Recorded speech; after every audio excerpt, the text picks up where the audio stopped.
আজমির শরীফের হজরত খাজা মঈনুদ্দিন চিশতির যে কয়েকজন শিষ্য ছিলেন তাদের একজন হচ্ছে কুতুবউদ্দিন বখতিয়ার কাকি। তার মাজার হচ্ছে ঠিক এখানে।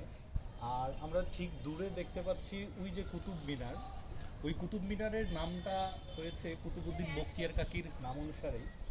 এবং ঠিক আমরা এখন যেই জায়গাটাতে বসে আছি এই জায়গাটা হচ্ছে জাফর মহল বলে। তো যদিও বাহাদুর শাহ জাফরের কবরটা এখানে নাই, তার কবরটা এখন মায়ানমারে, ঠিক তার কবরটা এখানে। আর আমরা এই প্রাচীন যে ধ্বংসাবশেষ এখন দেখতে পাচ্ছি, ঠিক এখানে হচ্ছে যে বাহাদুর শাহ জাফরকে বলেছিল ওইদিকে যায়। বাহাদুর শাহ জাফরকে ইংরেজরা বলেছিল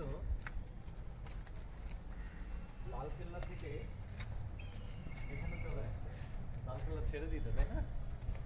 তো তারপর ঠিক এখানে চলে আসে এবং এখানে এসে থাকা শুরু করে। এখানে থাকার পরে এবং শেষ এখান থেকে আর কি